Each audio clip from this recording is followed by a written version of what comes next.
bial thang ber mình đã ta thì hiện thế mình chặt sầu cái đây lệch mình chú người ta này bộ cái to sinh đắp tỏ mày thì lại tàng cái tham mình tàng phim khai này thế là mình sang đi mình sẽ xoắn sầu nó làm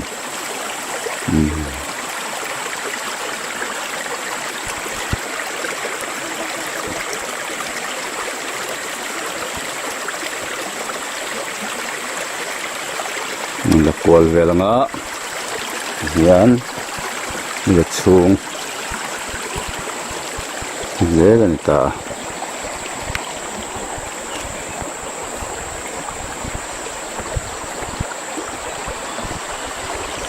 tuy đầu tiên này thì điều thăng được thêm dần mình lại rồi để số tâm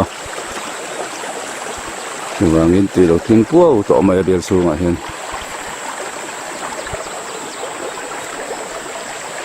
thì làm khi sang đi làm nó làm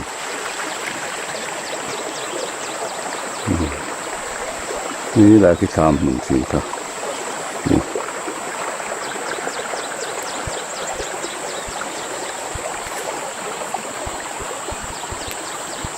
บุษนัลต่อแล้วมาเห็นก๋วยเสียวเสียงมายะ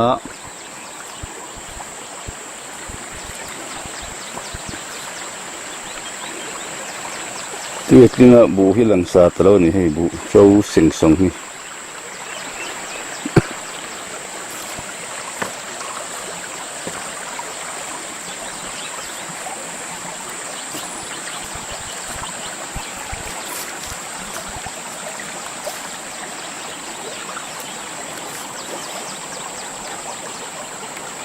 bộ cho tiền mong làm hơi cắn là lẽ ta cùng khu bộ này điên sẵn khu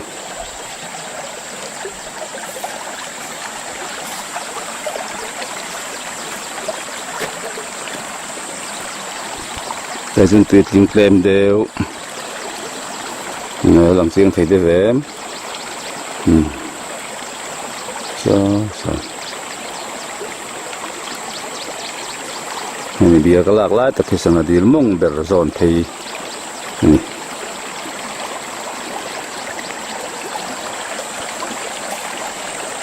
ini bu cikgu ini biar ini ya bu buat macam biar kah ini lagi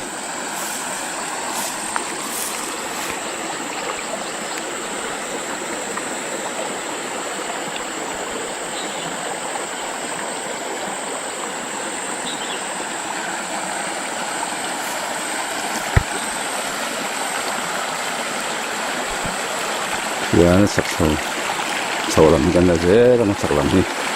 để có phí luông cho toàn luông thăm mấy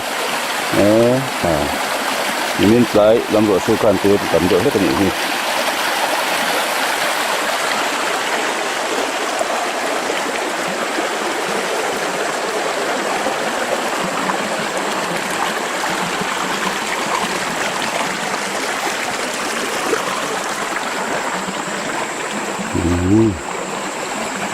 tại hiện bây giờ trà anh ôm lẽ mấy bụ anh nướng trần sầu về rồi cuối xíu tổ mày thì dâu sang cài bia là trăng in thằng bia là tiêu lên cái trà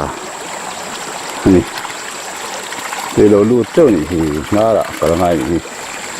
thì lút lâu tâm này thì lâu tiếng vết mấy thì dâu sang cài bia tiệt sinh khai này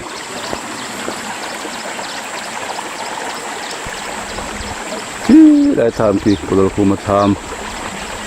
cùng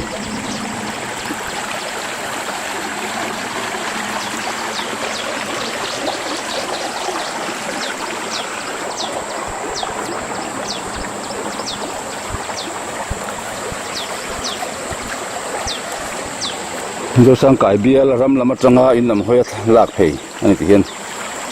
đó thì sao rồi sau sang cải bia khác hay là kil làm mình ta hiện hết tiền làm kil tùy cor tùy làm khá lớn ta làm hết chứ sản số thì sao là in làm bằng thế son so sai coi thấy ngôi sẽ biel tang khan ta son thì có tùy luang no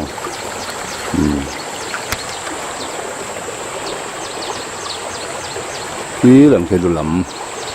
anh về là ta này anh lui hiện tại thằng ngã tùy lưu tâm anh tùy tâm á cái lỗ lưu trước mà điều xuống mà hay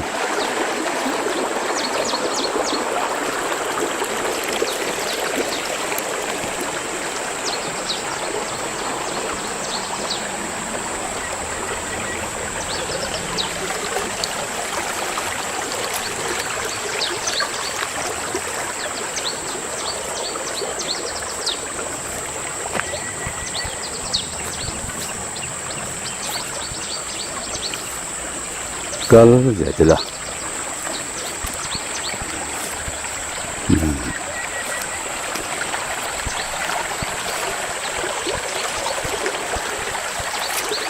biel cak bel, nar biel kah, tani biel luber, ini macam cangkian, lu cangkian thang lam hoin, nak Chalrang ah.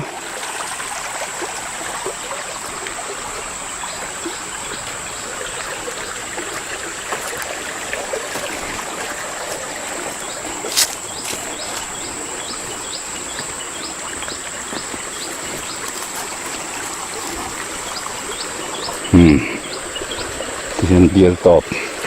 mình sầu ta tiền sang làm phải giòn in, sau về chúng ta lấy pilo lụn na, chân chụp na, na bor về thì pilo lụn chân chụp na, na kinh ta, cứ làm khổ, mình xuân tan hay tùy tinh, anh này chọn tùy tinh hay làm dễ là, vào cúp dễ là, cứ thì còn thằng làm khổ, ta này. Lang kim thể lâu nè, biel khát thể lang được to cái này.